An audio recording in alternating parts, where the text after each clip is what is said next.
নমস্কার, আমি ইন্দ্র। আপনারা দেখছেন আমার channel mind fresh with Ivy creation.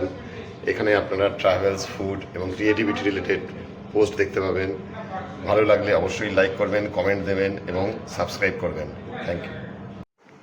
বন্ধুরা, দৈনন্দিন কর্মব্যস্ত জীবনের একঘেয়েমির মাঝে মানুষ যখন হাঁপিয়ে ওঠে, তখন তার মনে খুশির হাওয়া বয়ে নিয়ে আসে নির্মল হাস্যকৌতুক।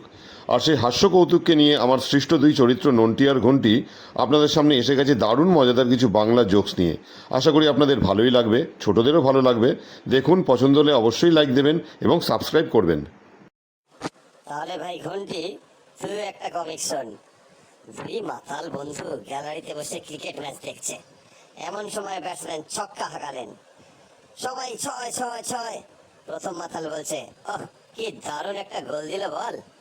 দ্বিতীয় মাতাল, আরে বুদ্ধু, গোল কি খেলায় হয় নাকি? গোল তো হয় ক্রিকেট খেলায়, কিছু জানিস না। বুঝলি নন্টি, আজকে তোকে একটা মজার জোক শোনাই। গার্লফ্রেন্ডকে নিয়ে এক রেস্তোরাঁয় ঢুকলো পটলা।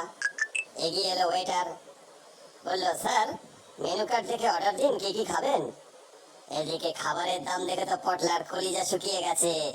পটলা একটু ঢোক গিলে এপাশ ওপাশ দেখে, আচ্ছা টেবিল চেয়ারগুলো একটু সরান, একটু গড়াগড়িই খাই।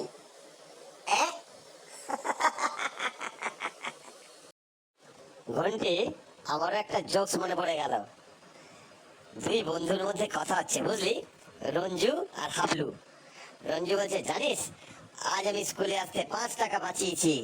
হাবলু, কিভাবে বাঁচালি? রঞ্জু, আজ বাসের একদম পেছনে দৌড়ে দৌড়ে দৌড়ে দৌড়ে চলে এসেছি।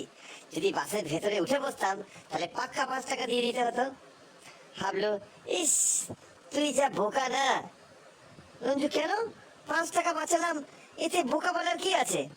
হাবলু, আরে বেটা, বাসের পেছনে পেছনে না দৌড়ে যদি ট্যাক্সির পেছনে দৌড়ে আসতিস তাহলে কত টাকা বাঁচতো বলতো? কম করে 100 টাকা বেঁচে যেত তোর। একেবারে বোকা তুই।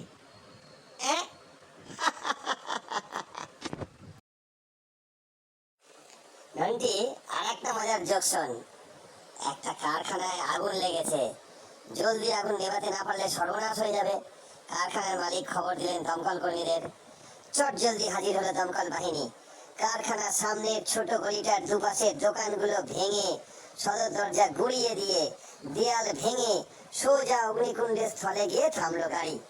প্রচন্ড ঝাঁকুনি খেয়ে গাড়ির পেছনে রাখা জলের ট্যাঙ্কটা ছিটকে গিয়ে পড়লো আগুনের মধ্যে। ব্যাস, নিভল আগুন। দমকল কর্মীদের তৎপরতা দেখে ভীষণ খুশি কারখানার মালিক। তিনি দমকল বাহিনীর প্রধানের হাতে 5,000 টাকা পুরস্কার তুলে দিলেন।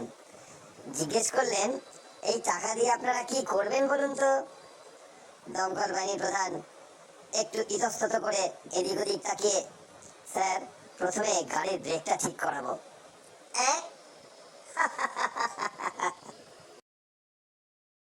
ভাই ঘন্টি, তাহলে আর একটা জোক শোনাই। পাত্র তো ভীষণ লোভী, কিন্তু বেআইনি বলে যৌতুক চাইতে পারছে না ডাইরেক্টলি।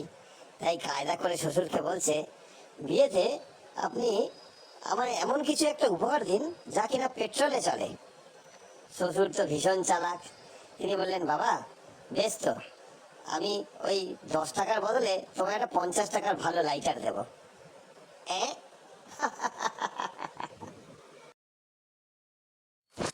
রন্টি, আর একটা হোটেলে খাওয়ার গল্প শোন।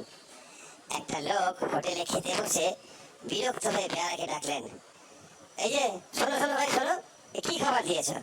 বেয়ারা, কেন স্যার, কোনো সমস্যা হয়েছে? সমস্যা মানে? আরে এই খাবারটা একেবারে গাধার খাওয়ারও অযোগ্য। বেয়ারা একটু এদিক ওদিক দেখে একটু মুচকি হেসে, গাধার যোগ্য খাবার তো স্যার এই হোটেলে পাবেন না। আপনাকে না দিতে পারার জন্য স্যার একান্তই দুঃখিত। এই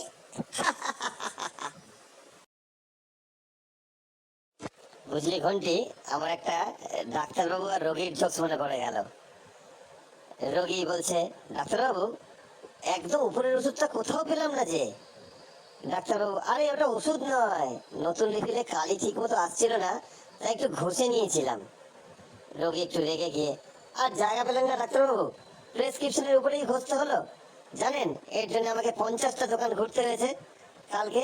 শুধু কি তাই, এক দোকানদার বলল কাল আনিয়ে দেবো, অন্য এক দোকানদার বলল ওই কোম্পানি বন্ধ হয়ে গেছে, অন্য কোম্পানির কাছে দেবো। আরেক দোকান বলল এটার খুব ডিমান্ড বুঝলেন, 200 টাকা এক্সট্রা লাগবে, আমিও ব্ল্যাকে কিনেছি। এক চেনা দোকানদার তো বলল এটা তো ক্যান্সারের ওষুধ, কার হয়েছে? নন্টি আর একটা জোকস মনে পড়ে গেল ইন্টারভিউ নিয়ে, বুঝলি? ইন্টারভিউ দিতে গেছে এক ছাত্র। ম্যানেজার বলছে কি নাম তোমার? ছাত্র বলছে এমপি। ম্যানেজার বলছে মানে কি? ছাত্র মদন পাল। ম্যানেজার একটু চিন্তা করে তোমার বাবার নাম কি? ছাত্র এমপি মানে মোহন পাল স্যার। ম্যানেজার শিক্ষাগত যোগ্যতা? ছাত্র এমপি। ম্যানেজার একটু ভুরু কুচকে এর মানে আবার কি? ছাত্র ম্যাট্রিক পাস স্যার। ম্যানেজার তো কি কারণে তোমার চাকরি দরকার? ছাত্র MP money problem sir. Manager তুমি এখন এসো ভাই। ছাত্র আমার রেজাল্টটা স্যার। ম্যানেজার ঘুরিয়ে এমপি। ছাত্র তার মানে স্যার? ম্যানেজার মেন্টালি পাঞ্চার, তোমার চাকরি করার যোগ্যতাই নেই, যাও এবার। বুঝলি নন্টি, আমাদের দোকানে সেদিন তো এক জব্বর কেস। দোকানে গিয়ে দাঁড়িয়ে আছি, একটা লোক এসে বলল 742টা মসুর ডাল দাও তো। দোকানের ছেলেটা কোনো কথা না বলে তাকে চুপচাপ 200 গ্রাম ডাল ওজন করে দিয়ে দিল। লোকটা একটু অবাক হয়ে বলল এখানে 742টা আছে, তুমি শিওর তো? সাথে সাথে ছেলেটা কি বললো জানিস তো? বললো বাড়ি গিয়ে গুনে নেবেন দাদা, আমার বাবা গুনে দেখেছেন কেজিতে 3710টা হয়, সেই হিসাবে 200 গ্রামে 742টাই হবে। লোকটা জিজ্ঞেস করলো কি করেন বলো তোমার বাবা? সাথে সাথে ছেলেটা কি বললো জানিস? আপনার মতোই বয়স্ক আর রিটায়ার্ড, পাড়ায় আড্ডা বন্ধ তো তাই বাড়িতে এইসব করে আর কি, মসুর ডাল শেষ করে এখন কালো জিরে ধরেছেন। বুঝলি কি, আমার সেই আগেকার দিনে বিবাহিত মহিলারা স্বামী এবং স্বামীর বয়োজ্যেষ্ঠদের নাম যে উচ্চারণ করতে পারতেন না, সেই নিয়ে এক জোকস মনে পড়ে গেল। এক গ্রামে এক ভদ্রমহিলার ভাসুরের নাম অর্জুন রায়, শ্বশুরের নাম তুলসী রায়, স্বামীর নাম মধু রায়, দাদা শ্বশুরের নাম সূর্য রায়, মেজ ভাসুর ফাল্গুনী রায়। সে যাই হোক, একদিন ওই মহিলা অসুস্থ হয়ে গ্রামের এক কবিরাজের কাছে গেছে চিকিৎসার জন্যে। সব দেখে শুনে কবিরাজ নিদান দিলেন অর্জুন গাছের ছাল তুলে তুলসী দিয়ে বেটে মধু 2 ফোঁটা মিশিয়ে সূর্য ওঠার আগে পুরো ফাল্গুন মাস খেতে পারলে তাড়াতাড়ি সুস্থ হয়ে যাবেন। বাড়ি আসার পর শাশুড়ি জিজ্ঞেস করলেন কবিরাজ কি কইল বৌমা? বৌমা তো মহাবিপদে, আইটেমগুলো তো সব নিষিদ্ধ নাম। অনেক ভেবে চিনতে উত্তর দিল যে মা, ভাসুর ঠাকুরের ছাল ছাড়াইয়া শ্বশুর দিয়া বাইকটা তেনারে 2 ফোঁটা মিশাইয়া দা শ্বশুরের উঠোনের আগে পুরো মেজ ভাসুরকে খাইতে পারলে অসুখ সাইরা দেবে। শোনা যাবে শাশুড়ি নাকি 2 দিন অজ্ঞান ছিলেন এই ঘটনার পরে। বুঝলি ঘন্টি, স্কুলের বাংলা পরীক্ষার ব্যাপারে একটা মজাদার জোক শুনলাম। স্কুলের বাংলা পরীক্ষায় মৌমাছি সম্পর্কে রচনা এসেছে। বল্টু যা উত্তর লিখলো, মৌমাছিকে ইংরেজিতে বি বলে, মৌমাছির মাকে বলে বি মা, স্বামী মৌমাছিকে বলে হাবি, স্ত্রী মৌমাছিকে বলে বিবি, পাঞ্জাবের মৌমাছিকে বলে পাঞ্জাবি, ব্রিটিশ মৌমাছিকে বলে বিলাতি, প্রাচ্যের মৌমাছিকে বলে আল হাবিবি, মৌমাছিদের ভগবানকে বলে বিধাতা। মৌমাছি 2 প্রকার, বুদ্ধিমান বলবান। বুদ্ধিমান মৌমাছিকে বলে মেধাবী, বলবান মৌমাছিকে বলে বীর। আর 8খানা বীর মৌমাছি মিলে হয় বিরাট। এছাড়াও জ্ঞানী মৌমাছিকে বলে বিজ্ঞ। মৌমাছি নিয়ে গবেষণাকে বলে বিজ্ঞান। অসহায় বাংলার শিক্ষক খাতার নিচে ছোট করে একটা নোট দিলেন, যত সব আজগু বি, উত্তম মধ্যম খা বি, আর এই ক্লাসেই থাক বি। বুঝলি নন্টি, সে এক মজার ঘটনা। বউ ভাতের রিসেপশন, সকাল থেকে তোড়জোড় শুরু, পচাদার বউ ভাত বলে কথা। ক্লাবের ছেলেরা সব উঠে পড়ে লেগেছে, যত বেলা গড়াচ্ছে ব্যস্ততা ততই বাড়ছে। সন্ধে হতেই বিয়ে বাড়ির চারপাশ আলোয় ঝলমল করে উঠলো। বাইরে ফুচকা স্টল আর ভেতরে পকোড়ার সাথে চা কফিতে চুমুক। এমন সুন্দর মনোরম পরিবেশে হঠাৎই এক ফোঁটা চোনা। কি হলো না, সুদৃশ্য গেটের উপরে যেই না হাই ভোল্টেজের আলো এসে পড়লো, দেখা গেল লেখা আছে পচা ওয়েটস পুচকি। এইরকম একটা হাই ভোল্টেজ অনুষ্ঠান বাড়ির গেটে কেউ পাত্রপাত্রীর ডাকনাম লেখে? তাজ্জব ব্যাপার। এদিকে অনেকে অনেক চেষ্টা করেও পচাদার পিতৃদত্ত নামটা মনেই করতে পারলো না। যাই হোক, ওইভাবেই কেটে গেল বিয়ে। অবশেষে বিষয়টি পরিষ্কার হলো তারপরের দিন। রাজনৈতিক হিংসার ভয়ে নাকি বাধ্য হয়ে দুজনেরই ডাকনাম লেখা হয়েছে। কারণ পাত্রের ভালো নাম নরেন্দ্র আর পাত্রীর নাম হলো মমতা।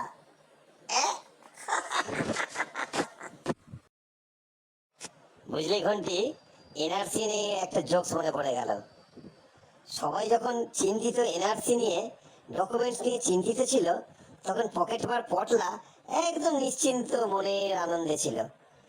পটলাকে বল্টু বলল, ওরে পটলা, তোর তো বাড়ি ঘর কিছুই নেই, ভোটার লিস্টেও নাম নেই, তোর কি হবে রে? পটলা এক গাল হেসে বলল, আমরা হলাম বংশ পরম্পরায় চোর বংশ। সেই মুঘল সম্রাট আকবরের সময় থেকেই এই লাইনে আছি, আর ইংরেজ আমলের বঙ্কিমচন্দ্রের সময় থেকে নিয়মিত ধরা পড়ছি আর জেলে যাচ্ছি। তাই আমাদের বংশের সব ডকুমেন্ট সরকারের হাতে। ইংরেজ আমলে থেকে আমাদের ফ্যামিলি মেম্বারদের মোট 31 বার জেলের সাজা হয়েছে। প্রত্যেক কটা জেলের খাতায় আমাদের নাম আছে। তাই এনআরসি নিয়ে আমার ভয় নেই, বরং তোদের মতো ভদ্রলোকের কি হবে তাই ভাব। সাদে গিয়া বিবেকানন্দ বলেছিল, জন্মেছিস তো একটা দাগ রেখে যা। বুঝলি নন্টি, আর একটা মাতালের চোখ মনে পড়ে গেল। এক মাতাল চিন্তা করলো বন্ধুদের একটু রান্না করে খাওয়াতে হবে। তো তখনই সে নিজের বাড়ি থেকে ছাগল চুরি করে বন্ধুর বাড়িতে নিয়ে গিয়ে রান্না বান্না করে সবাই মিলে খুব আয়েশ করে খেলো। সকালবেলা বাড়ি ফিরে দেখে ছাগল তো আগের স্থানেই আছে। তাহলে তার কি নেশা টেশা কেটে গেল নাকি? সে তার বউকে জিজ্ঞেস করলো, ওগো, ছাগলটা এলো কোথা থেকে?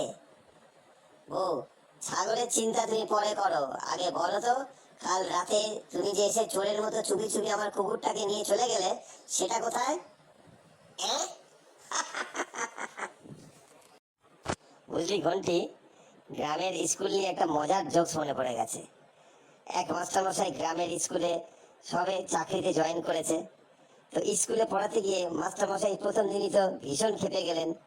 ছাত্রেরা সকলেই নেচারকে বলছে নাটুরে। তো নালিশ জানালেন ইংরেজি টিচারের কাছে গিয়ে। টিচার অত্যন্ত দুঃখিত হলেন এবং জানালেন তার ধারণা ছাত্রেরা একটু মাটুরে হলেই সমস্যার সমাধান হয়ে যাবে। রেগে গিয়ে মাস্টারমশাই ছুটলেন প্রধান শিক্ষকের কাছে। নালিশ জানিয়ে বললেন, কি স্কুল মশাই, ছেলেরা নাটুরে বলে, টিচার মাটুরে বলে।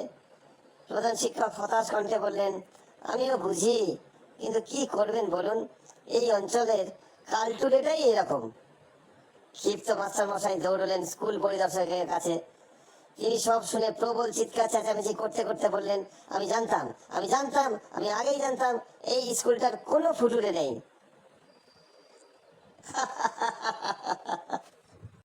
নন্টি, মশা নিয়ে তোকে একটা জোকস বলি শোন। রাত্রেবেলা মশা তার স্ত্রীকে বলছে, ডার্লিং, আমি কাল তোমার জন্য বাঘ শিকার করে নিয়ে আসবো।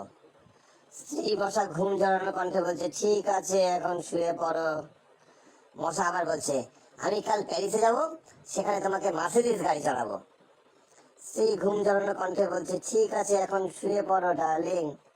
মশা আবারও বলছে, তুমি হয়তো আমার কথা বিশ্বাস করতে পারছো না, কাল আমি তোমাকে 3 ভরি সোনার চেন বানিয়ে দেবো।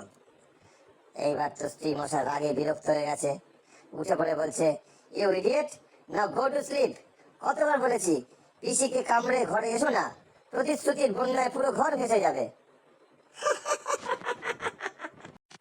নন্টি, আর একটা মজার জোকস বলি শোন ভূগোল পরীক্ষা নিয়ে। ভূগোলের প্রশ্ন এসছে, গঙ্গা নদীর গতিপথ বর্ণনা করো। তো ছাত্র লিখছে, গঙ্গা ভারতের প্রধান নদী, এর দৈর্ঘ্য 2512 কিলোমিটার, এর উৎপত্তি গঙ্গোত্রী থেকে। গঙ্গোত্রী হিমালয়ে অবস্থিত। হিমালয় একটি পর্বত যেখানে অনেক ঘোরার জায়গা আছে। দার্জিলিং তার মধ্যে অন্যতম।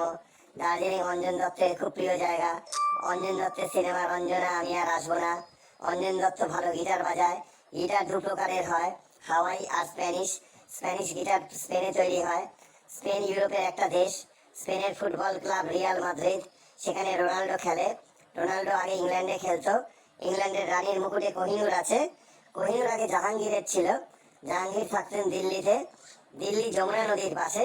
যমুনা গঙ্গার উপনদী। গঙ্গা আর যমুনা একসঙ্গে মিশে উত্তরপ্রদেশ, বিহার, বাংলা হয়ে বঙ্গোপসাগরে পতিত হয়েছে। পুনশ্চ ভূপেন হাজারিকার বিখ্যাত বাংলা গান ও গঙ্গা তুমি গঙ্গা বইছো কেন, তিনি ঠিকই বলেছেন, এতটা পথ না বইলে আমাদের এত মুখস্থ করতে হতো না। এই উত্তর দেখার পর ভূগোল শিক্ষক স্বেচ্ছা বছর নিয়ে নিয়েছেন।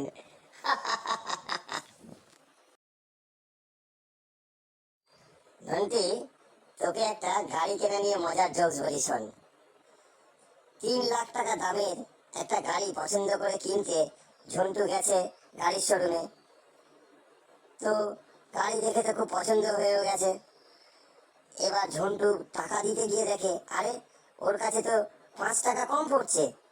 কিন্তু শোরুমের মালিক এমনই 1 টাকাও দাম কমাবেন না, বলছেন স্যার একদম ফিক্সড প্রাইস।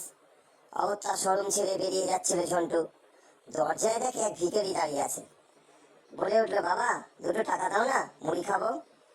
ঝন্টু একটু লজ্জিত ভাব নিয়ে কি করবে কি বলবে না ভেবে বলেই ফেললো, আপনি কি আমায় 5 টাকা ধার দিতে পারবেন দাদু? শুধু আজকের জন্যে, কাল দিয়ে দেবো প্রমিস। ভিখারি, কেন কি করবে বাবা? ঝন্টু, ওই যে দেখছেন ওই গাড়িটা কিনবো। ভিখারি লাফিয়ে উঠে, ও মা তাই নাকি, এই নাও বাবা 10 টাকা দিলাম, আমার জন্যও একটা নিয়ে এসো গো। তাহলে বন্ধুরা আজ এই পর্যন্তই। আশা করি আপনাদের খুবই ভালো লেগেছে। আবার আমরা ফিরে আসবো এর দ্বিতীয় এপিসোডের সাথে।